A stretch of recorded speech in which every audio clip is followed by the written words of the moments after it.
What they need to know about mental illness is that it is common. People with mental illness are everywhere. With such terms like bipolar or schizophrenic, I mean, everybody thinks that a schizophrenic is distant from them. They see a schizophrenic in a film. It's a slasher film. Or they hear a news report about a schizophrenic who killed someone. You know, that's always so distant. Oh, it's that crazy lunatic. The real schizophrenic is the guy living next door who mows your lawn. We have two no-fault illnesses, and while we are not at fault or responsible for our diseases, we are responsible for our recovery.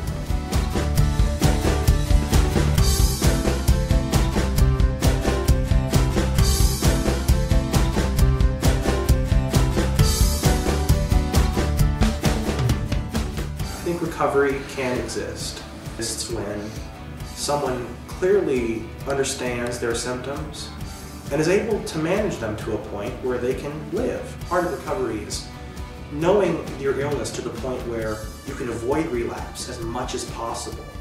I mean, taking control of your illness and doing something with your life.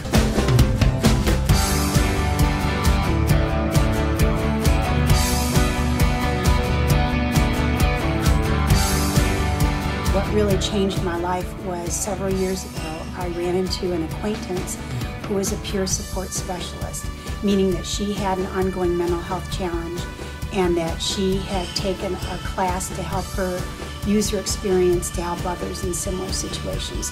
So when she told me about her bipolar disorder and what she had done to overcome that for me was really a turning point, because up to that point, people were doing to me. But what she gave me was to take my power back and to do for myself. What did I want my life to look like? We know ourselves better than anyone else. So to not be told what to do, but rather figure out what it is I wanted to do. I was deployed into Afghanistan in 2009. Since I've been back, I went to the VA for medical treatment, and since then I got diagnosed with insomnia, migraines, and anxiety disorder.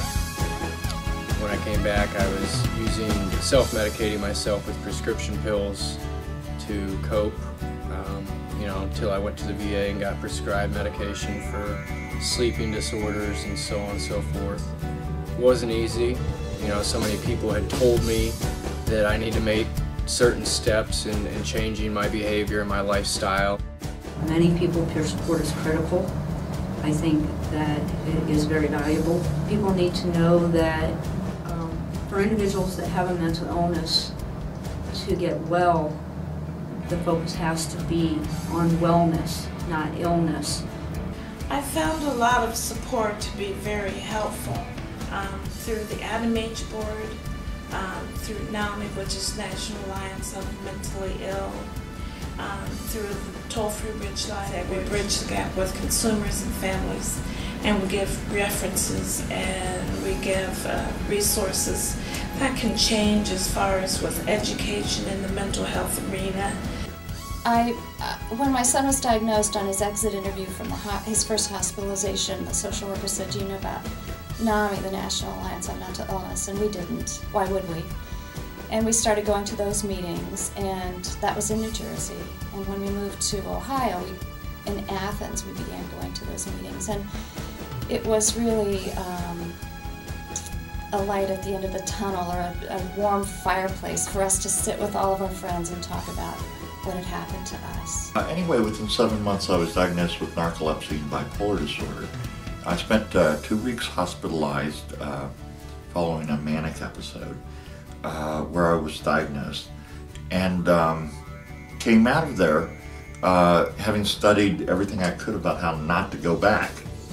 And the key thing that I learned was to have a support group. And I went to the mental health people and said, "Hey, where's the support group? I'm newly diagnosed." And they said, "Come with me." And they took me to a place called the Psychosocial Rehab Rehabilitation, PSR. So I went back and I said, "No, this is not going to work.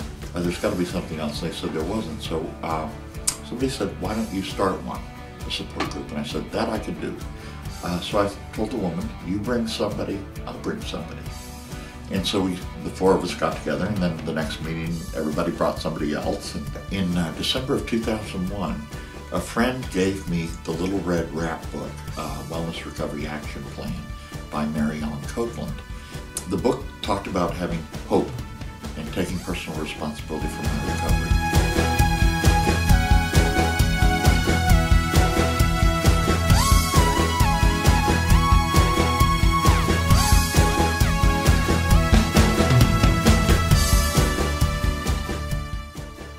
When I was little, my aunt was schizophrenic. She lived with us, and she was literally in and out of mental institutions, and she would come back and talk about the shock therapy, the electroshock therapy that she received. So for me, knowing that I had some kind of ongoing mental health challenge was a huge issue. I mean, I was terrified that I was going to end up like her.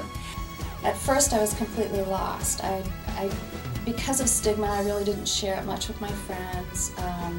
I was hoping against hope that this really wasn't the truth, or that it would be over. I thought with his first hospitalization, once he started taking medication, it would be over.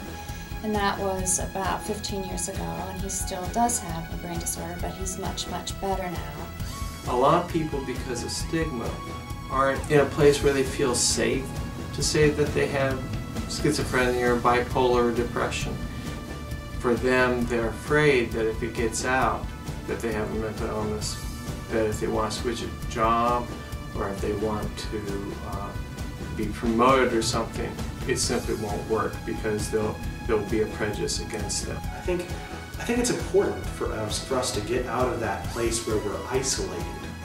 I think that that's the worst thing about mental illness and all of its stigma. It's this idea that we should hide away. We should not be seen.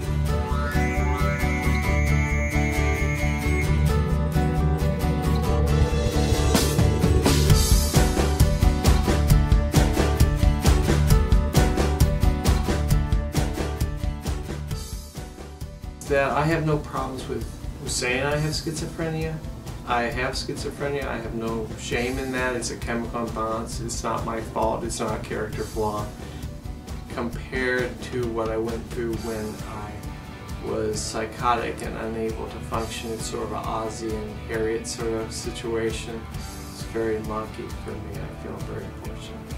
I've had over a year's sobriety from all drugs and substances, and really got a lot of positive things in my life now and help other people with their problems. As of right now, I'm getting a certification to be a peer for other veterans coming back dealing with general addiction problems, whether it be gambling, drug addiction, alcoholism, or PTSD symptoms.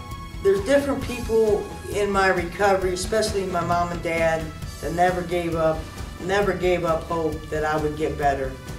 Different people along the way, nurses, certain doctors, other peers, have put that little seed of hope in my heart years ago and gave me hope that I didn't have to be institutionalized. That didn't have to be my end-all be-all, that I could get better. After being diagnosed with bipolar, I'm in better physical shape than I have been in a decade. I've lost 70 pounds in weight. I've reduced to zero the use of alcohol, nicotine, and or tobacco products, and all psych meds. And if that's not recovery, what is?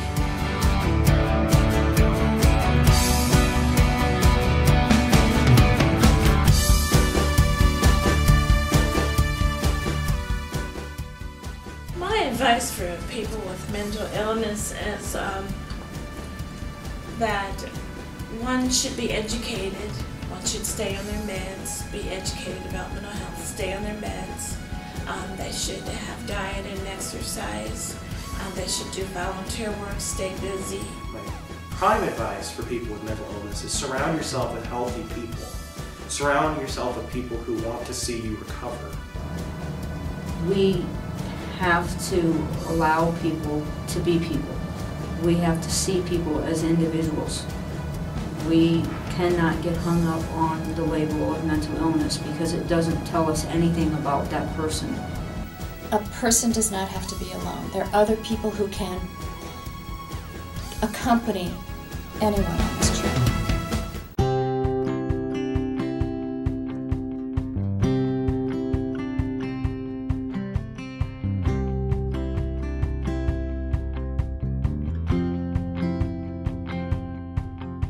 I spent so long just wondering. For years I was adrift, directionless and wayward, lost like a swallow on a cliff. But slowly I found purpose and my life became more clear. I found my destination, yeah, but now where do I go from here? 'Cause I'm already there, I'm already everywhere. I'm